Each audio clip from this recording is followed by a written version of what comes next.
یہ ہمارا فرض ہے کہ پاکستان کی سالمیت پہ حملہ کرنے والوں کو منہ توڑ جواب دیا جائے، چاہے وہ کسی سپر طاقت کا صدر ہی کیوں نہ ہو۔ دوسروں پر انگلی اٹھانے والے امریکہ نے اپنے ایٹمی ہتھیاروں سے کتنے گھر اجاڑے؟ بائیڈن کو صرف پاکستان نظر آیا جس کے ایٹمی ہتھیار پوری دنیا میں سب سے زیادہ محفوظ ترین سمجھے جاتے ہیں۔ بسم اللہ الرحمن الرحیم، السلام علیکم۔ لگتا ہے پاکستان اس وقت کھیل کود کا میدان بنا ہوا ہے، اور یہ بھی لگتا ہے کہ ہر کوئی اس کی سالمیت، اس کی معیشت، اس کی اقدار اور اس کی ساکھ سے کھیلنے میں مصروف ہے۔ بدقسمتی یہ ہے کہ اپنے ہی نشیمن پر بجلیاں گرا رہے ہیں اور اپنے ہی ایک ایک بوٹی کے لیے ملک کی پوری گائے ذبح کرنے میں مصروف ہے۔ ایسے میں باہر سے بھی حملے شروع ہو گئے۔ لوگ بتا رہے ہیں کہ پاکستان کتنا خطرناک ملک ہے، اور اس بات پہ کوئی شک نہیں ہے کہ جب خود اس ملک کے ذمہ دار ہی ذمہ داری کا مظاہرہ نہیں کریں گے تو دوسروں سے کیا شکوہ۔ لیکن بحیثیت پاکستانی یہ ہمارا فرض ہے کہ پاکستان کی سالمیت پہ حملہ کرنے والوں کو منہ توڑ جواب دیا جائے، چاہے وہ کسی سپر طاقت کا صدر ہی کیوں نہ ہو۔ اور یہ ویڈیو انتہائی اہم ہے، اس کو پورا ضرور دیکھیے گا۔ اس میں آپ کو میں ایسے حقائق بتاؤں گا جو شاید آپ نے پہلے نہ سنے ہوں، جبکہ یہ بھی بتاؤں گا کہ ہمیں آئینہ دکھانے والوں کے اپنے دامن کتنے داغدار ہیں۔ امریکن پریزیڈنٹ کے بیان پاکستان کی سالمیت کے لیے کتنا سنگین ہے، اس کا اندازہ لگانا تو مشکل نہیں ہے، لیکن یہ بھی ایک حقیقت ہے کہ امریکن صدر اب کافی عمر رسیدہ بھی ہو چکے ہیں۔ تقریباً 80 سال کے جو بائیڈن جو ہیں، مجھے نہیں پتا وہ کتنے حد تک سٹیبل بھی ہیں۔ بہرحال یہ بات خود ان کے سیاسی حریف ان کے بارے میں کہتے ہیں، میں نے کیا کہنا۔ اور اب وہ ناسمجھی میں اگر ایسے ایسے بیانات دینے شروع کر دیں جس سے ان کی اپنی پارٹی کو بعد میں اظہار لا تعلقی کرنا پڑے، تو اب تک تو مختلف ملکوں کے بارے میں کئی ایسے بیانات دے چکے جن کی وضاحت وائٹ ہاؤس جاری بھی کر چکا۔ پاکستان کے بارے میں بھی انہوں نے ایک ایسا ہی نجی محفل میں بیان داغ دیا جو پوری دنیا کی ہیڈ لائن بنا ہوا ہے۔ ان کے بقول پاکستان کے ایٹمی اثاثے بے قاعدہ ہیں اور پاکستان کا ایٹمی پروگرام دنیا بھر کے لیے خطرہ ہے۔ یہ بات بھارت میں بہت زیادہ اچھالی گئی اور وہ اس پر اپنا کیس بنانے میں بھی مصروف ہے۔ حالانکہ کھلا یورینیم تو ان کی منڈیوں سے پکڑا جاتا ہے، لیکن اس پہ کوئی بات نہیں ہوتی۔ مسئلہ یہ ہے کہ ہمیں ایک دوسرے کے گریبان چاک کرنے سے فرصت ملے تو ہم قومی سلامتی کے معاملات پہ غور کریں گے نا۔ اپنی دشمنی ختم کریں تو بیرونی دشمن سے متحد ہو کر لڑیں گے۔ اس ویڈیو میں آپ کو یہ بھی بتاؤں گا کہ اس بیان کے کیا محرکات ہیں، اس سے پاکستان کے خلاف شکنجہ کسا کیسے جا سکتا ہے، کیونکہ ہمارے محبوب سابق وزیر اعظم خود پاکستان کے نیوکلیئر پروگرام کو اپنی سیاست کے لیے استعمال کر چکے ہیں، اور ان کے بعد joint chief of army staff کو بیان جاری کرنا پڑا تھا۔ لیکن حقیقت یہ ہے کہ پاکستان کا ایٹمی پروگرام خود امریکن ایٹمی پروگرام سے کتنا محفوظ ہے۔ دوسروں پر انگلی اٹھانے والے امریکہ نے اپنے ایٹمی ہتھیاروں سے کتنے گھر اجاڑے؟ اب سوال یہ پیدا ہوتا ہے کہ ایسا کیوں ہو رہا ہے؟ امریکہ آج کل پاکستان سے بڑا ناراض ہے، اور اس کی 3 وجوہات ہیں۔ پہلی وجہ تو یہ ہے کہ عمران خان نے امریکن سازش کا رونا پیٹا ڈالا، اور اس کے سفارتی سطح پہ پاکستان کی خارجہ پالیسی میں کافی منفی اثرات مرتب ہوئے۔ لوگوں میں اینٹی امریکن جذبات ابھرے، اور اس کی وجہ سے امریکن تھنک ٹینکس میں کافی غم و غصہ بھی ہے۔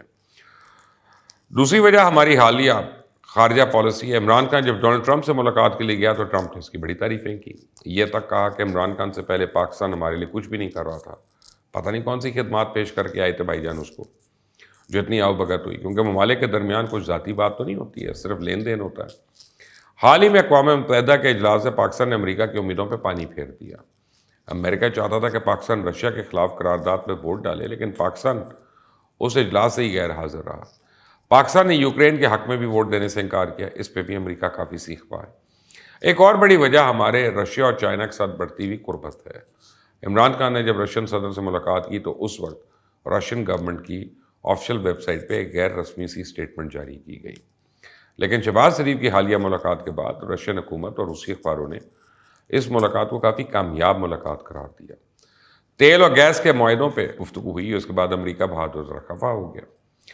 چائنا اور امریکہ کی دشمنی میں پاکستان کو بھی کافی چیزوں کا سامنا کرنا پڑتا ہے، اس لیے تیسری وجہ یہی بڑی بن سکتی ہے۔ لیکن وہ امریکہ جو دوسرے ممالک کے ایٹمی اثاثوں پہ سوال اٹھاتا ہے، اس کے اپنے ایٹمی ہتھیاروں نے کیسے دنیا کا نقشہ تبدیل کیا، آپ بھی ذرا دیکھیں۔ ایک اندازے کے مطابق امریکن تباہی کا شکار ہونے والے جاپان کے 2 شہروں میں 1945 کے آخر تک ہیروشیما میں 1.5 لاکھ اور ناگاساکی میں 80,000 کے قریب لوگ لقمہ اجل بنے۔ نہ جانے کتنے لاکھ لوگوں کی زندگی کینسر اور معذوری کی وجہ سے اجیرن ہو گئی۔ امریکہ کے جنگی جنون کی وجہ سے عراق، افغانستان، شام اور یمن میں 11 لاکھ سے زیادہ لوگ ہلاک ہوئے، جن میں سب سے زیادہ عورتیں اور بچے تھے۔ 1950 سے آج تک 32 کے قریب نیوکلیئر ہتھیاروں کے مختلف بڑے ایکسیڈنٹس ہو چکے ہیں، اور ان تمام حادثات میں زیادہ تر صحرا جو ہے وہ امریکہ کے سر ہے، کیونکہ امریکہ نے کچھ ایٹمی ہتھیاروں کے ساتھ ساتھ اس طرح کا کھلواڑ کیا کہ گم ہونے کے بعد ہتھیاروں کا اب تک کوئی سراغ بھی نہیں ملا۔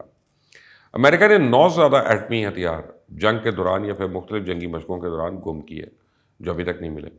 امریکہ میں کم از کم 60 کے قریب چھوٹے اور کچھ بڑے ایٹمی ہتھیاروں کے حادثات رونما ہو چکے ہیں، جن میں سے کچھ ٹیسٹ کرتے ہوئے غفلت کے باعث پیش آئے، جن میں انسانی جانوں کا زیاں بھی ہوا۔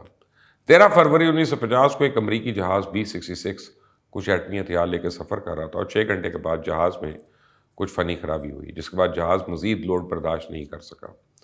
ہدایات جاری کی گئیں کہ جہاز کے 3 انجن بند کر دیے جائیں۔ مجبوراً امریکن فوج کو 8000 فیٹ کی بلندی سے ایٹمی ہتھیار پیسیفک اوشن میں پھینکنا پڑا۔ یہ امریکی فوج اور دنیا کے سپر پاور کہلائے جانے والے ملک کی غیر ذمہ داری کا پہلا بڑا ثبوت تھا۔ اس بعد ایٹمی ہتھیاروں کے غائب ہونے کا ایک لمبا سلسلہ چل پڑا، پتہ نہیں آج تک جاری ہے کہ نہیں۔ 28 فروری 1958 کو ایک امریکن بیس نے آگ پکڑی، ممکنہ طور پہ ایٹمی ہتھیاروں سے لیس تھی۔ دیکھتے ہی دیکھتے ساری کی ساری بیس جل گئی۔ اس کے بعد 2 سال کے بعد سائنٹسٹ کو وہاں کچھ ریڈیو ایکٹیو ویوز کے آثار ملے جو انسانی جانوں کے لیے انتہائی خطرناک ثابت ہو سکتے تھے۔ مارچ 10 1958 میں امریکن جہاز جس میں ایٹمی ہتھیار مراکش منتقل کیے جا رہے تھے اچانک اٹلانٹک اوشن میں غائب ہو گیا۔ اس کا سراغ آج تک نہیں ملا۔ نہ تو اس جہاز کا کچھ پتہ چلا، نہ ہی ایٹمی ہتھیاروں کے بارے میں کوئی معلومات کسی کو مل سکی۔ اسی سال ایک امریکی طیارہ B-52 جارجیا اس میں ایک مشن کے دوران ہائیڈروجن بم کے لیے پرواز کر رہا تھا اور اسی دوران ایٹمی ہتھیار ایک جزیرے کے آس پاس گر گئے، آج تک تلاش کرنے کے باوجود نہیں ملے۔ اس کے 3 سال کے بعد ایک امریکن جہاز نارتھ کیرولینا کے اوپر سے گزرتے ہوئے ایک حادثے کا شکار ہوا اور اس وقت طیارے پر 40 میگا ٹن سے زائد کا بوجھ تھا اور آئل بہنے کی وجہ سے ایک زوردار دھماکہ ہوا اور سارے ہتھیار وہیں گرانے پڑے۔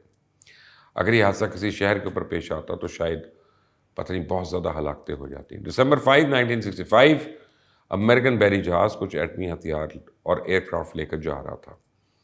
آپ غفلت کا اندازہ لگائیں کہ سمندر میں ایٹمی ہتھیاروں سے لیس ایئر کرافٹ ڈوب گیا۔ امریکنز کو آج تک نہیں پتہ چلا۔ اس وقت کافی تلاش جاری رہی لیکن ابھی تک اس کا کوئی اتا پتہ نہیں۔ 1968 میں بھی ایک امریکن سب مرین جو ہے وہ اس طرح ڈوب گئی جس میں ایٹمی ہتھیار موجود تھے اور اس میں ایک نیوکلیئر ری ایکٹر بھی موجود تھا جو باقی ہتھیاروں کے ساتھ ڈوب گیا۔ آج تک اس کا سراغ نہیں ملا۔ یہ چند واقعات ہیں جن کا میں نے ذکر کیا۔ اس کے علاوہ لاتعداد واقعات ایسے ہیں جن میں امریکنز نے اپنی غیر ذمہ داری کا الزام دوسرے ممالک پر ڈالا۔ دوسرے ممالک کو تو چاہے چھوڑ دیں، اپنے پڑوسی ملک کی بات کر لیتے ہیں۔ بھارت میں ایٹمی ہتھیاروں کے درجنوں حادثات ہوئے جو یہ ثابت کرتے رہتے ہیں کہ بندر کے ہاتھ میں ماچس ہے اور اگر اس کو قابو نہ کیا گیا تو پوری دنیا کے لیے خطرہ بن سکتا ہے، لیکن اس طرح امریکن صدر کا دھیان کبھی بھی نہیں جائے گا کیونکہ وہاں مفادات جڑے ہوئے ہیں۔ دسمبر 1991 میں بھارت کے ایک ایٹامک ریسرچ سینٹر میں پائپ لائن لیک ہوتی ہے، اسے آس پاس کی ساری زمین کنٹامنیٹ ہو جاتی ہے اور ایک لمبے عرصے تک وہاں کی فصلیں تباہ ہوتی رہتی ہیں، لیکن اس سے کسی کو کوئی غرض نہیں۔ فیبری 1994 میں انڈیا کے ایک نیوکلیئر پاور پلانٹ میں خطرناک گیس لیک ہو جاتی ہے۔ اس کے بعد انہیں پورا نیوکلیئر پاور پلانٹ بند کرنا پڑ جاتا ہے، لیکن اتنا بڑا ڈیزاسٹر بھی کسی کو نظر نہیں آتا۔ مئی 2002 میں راجستھان میں سائنسدانوں کی غفلت کے باعث ماحول میں خطرناک ریڈیو ایکٹیو شعاعیں پھیل گئیں جس کے بعد لوگ بیماریوں سے دوچار ہوتے رہے۔ اس کی ذمہ داری قبول کرنے سے بھی بھارت بھاگتا رہا۔ اتنی ٹیکنالوجی ہونے کے باوجود آج سے چند سال پہلے انڈیا کے ایٹامک پاور پلانٹ میں آگ بڑھ گئی جس سے اگر وقت پہ قابو نہ پایا جاتا تو چرنوبل کے سانے سے بڑا سانحہ تھا۔ لیکن بہرحال اس سب کے باوجود بائیڈن کو صرف پاکستان نظر آیا جس کے ایٹمی ہتھیار پوری دنیا میں سب سے زیادہ محفوظ ترین سمجھے جاتے ہیں۔ امریکہ کی ایک تنظیم ہے جو ان تمام ممالک کو مانیٹر کرتی ہے جن کے پاس ایٹمی ہتھیار ہوں۔ وہ ٹیم اس بار پاکستان بھی آئی اور اس کے اس سال کی رپورٹ کے مطابق پاکستان کے ایٹمی ہتھیاروں کو الحمدللہ کوئی خطرہ نہیں اور نہ ہی ہم نے کوئی وائلیشن کی ہے۔ لیکن چونکہ ہماری جغرافیکل حدود جو ہیں وہ کئی جگہ سے ایسی ہیں کہ ہماری چائنا کے ساتھ بڑے اچھے تعلقات بھی ہیں، افغان جنگ میں بھی ہم کسی نہ کسی طرح انوالو ہوتے ہی رہے ہیں، ایران کے ساتھ بھی گیس پائپ لائن کے معاہدے پہ بات آگے بڑھی ہے۔ تو اس ساری صورتحال میں بیرونی اور اندرونی سازشی عناصر کو ایک ہی ٹاسک دیا گیا کہ کسی نہ کسی طرح پاکستان کی سالمیت کو آگ پہنچائی جائے۔ اس لیے کبھی ہماری معیشت کو چوٹ پہنچائی جاتی ہے، کبھی ہمارے ایٹمی ہتھیاروں پہ بات ہوتی ہے، لیکن ہم نے پہلے بھی اپنی حفاظت کی، ہر طوفان کا مقابلہ کیا، ہر بار ڈوبتی کشتی کو سہارا دیا اور بھنور سے خود کو نکالا۔ آگے بھی کسی سازش کو انشاءاللہ کامیاب نہیں ہونے دیں گے۔ یہ ملک لا الہ الا اللہ کے جس نعرے کے نتیجے میں بنا، اس نعرے کی حرمت ہمیں اچھی طرح نبھانی آتی ہے۔ یہ نعرہ تو صرف سیاسی مخالفین کو نشانہ بنانے کے لیے نہیں ہے، اس نعرے اور اس کی پیدا ہونے والے جذبہ ایمانی سے دشمن اچھی طرح واقف ہے۔ پاکستان پائیں